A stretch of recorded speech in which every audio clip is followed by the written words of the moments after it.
Hi, today I want to share my personal experience when applying for a vocational license which allowed me to be a private car hirer. Today, I'm very happy that I earned this temporary vocational license. Yes, I passed this morning, the two paper. This is temporary, but it's good enough to get me to decide whether I would like to go to Grab or Gojek to sign up with either one of the company as a driver with them. Okay, so this is important. This is as good as for the kids attending their PSLE examination and waiting for the result. But passing this will give you another avenue to earn a living as a professional driver, other than being a taxi driver, of course. I would like to share how to go about it, because I heard some feedback from those who have been driving, and then I decided to go for the course and the test so that I can equip myself with this license. That is very important for people like us who do not hold a full-time job but would like to have option to drive and to do other things, and that's the thrill of it. So I signed up with Singapore Academy, Taxi Academy, for the one-day course. This course is basically not to teach you to pass, but basically the course is to set what are the rules and regulations and to guide you along, right? And it's a one-day course, and after that, 1 week later, you sit for the test. There are two papers actually. There's this service quality, health and safety, paper 1, and the other paper is rules and regulation. These are the two papers, rules and regulation. Basically, you can divide it into paper 1 is more related to TP, traffic police requirements, and paper 2 is more on LTA requirements, on the rules and regulation. Basically, this book is very important. Okay, it covers driving in Singapore, rules and regulation, demerit points, the sign and all that. For those who are seasoned driver, they think that you know the rules, the sign inside out, but you'll be buffered, but you know some of the new rules and sign and all that. This is very important for us, even for those who are been driving for many years. Okay, and I'm actually quite taken aback when I try to read this, and I realized that a lot of things that I didn't realize when I decided to read some of these rules and regulations. But I heard also a lot of people telling me it's tough because a lot of remembering of fine points. Yes, that is very daunting. In the test, they test you on demerit points, and that for this offense, how many demerit points, and then for the vocational license type, they also got points, and the points will also involve suspension, or revoke of the license, or even to go to court.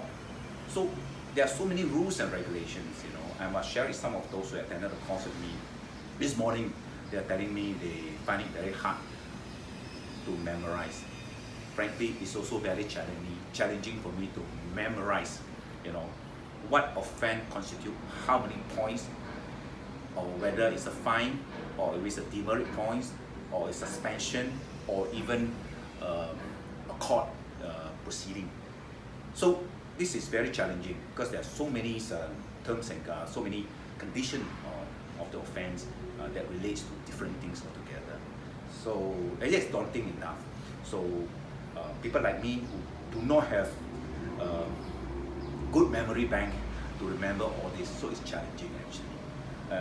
What I did was, as I shared with some of them, I think for some of you who actually wanted to attempt to get a license, yes, we need to read, we need to understand, read and understand, but memorizing it, I think that is, unless you can remember things, very good in remembering things. But if you are not, I think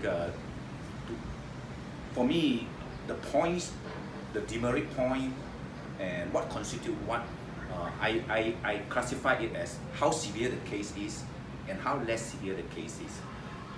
The worst case scenario for vocational license holder for the offense that might trigger a revoke and even a court proceeding is anything that you allow expired vocational license, expired decal.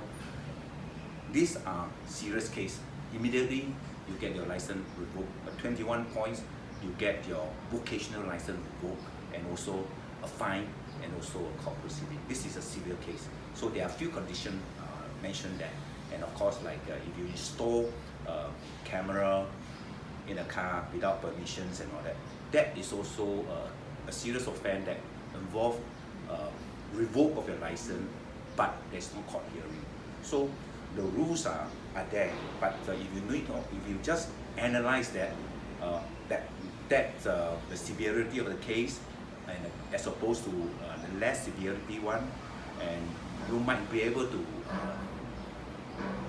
pass your exam, right? So remember what 5 points for offense and the fine and all that. Some of them are telling me that, but actually the test don't ask you for how many points for how much fine that you get.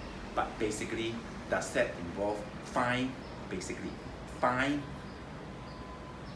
suspension, revoke, or court case. I think you get this correct. I think you should be okay. You know the framework of it. You must understand the framework of it. Then you should not have any problem with the test. That is important. Of course, that doesn't mean that you read or rather you don't read, and then you go for the test. Even you got a PhD, I don't think so you'll pass, because the questions are all in the book, and some of the questions look simple, but the 4 answers are quite similar. So which one is the correct one? Doesn't mean that the one that you make common sense to you, but it's not mentioned in the book, it's not the right answer. So we still have to read the book. Okay, read and also understand. The challenging part is, of course, as what most who have gone through will tell you about the demerit points, the fine, and that a lot more questions will be placed on that. Even the instructor will tell you that. But somehow today, I find lesser question was on the demerit points and the fine and stuff, but more on health, being fit, and customer service, and be good to your customers, be professionals and all that. And some of the questions are actually very easy, but some may look easy, but can be challenging, because like I said, 4 answers can be almost the same. Which one is the correct one? But you have to refer to the book and not something that you think is correct. So with that, those who want to earn this vocational license, which is good because you can drive a private car. Either you use your car and convert it to a commercial license, or you do a rent from a company, whether it's a Grab or other rental company, and you make a living from there. Okay, you can drive full time, part time, choice is yours. But this is very important to get the vocational license first.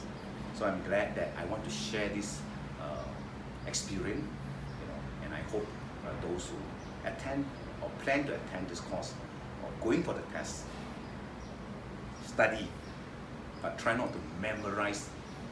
If your memory bank cannot hold too many things, too many of the finer details, but rather dissect most serious case, less serious case, and then you should be able to attempt the question when asked during the test.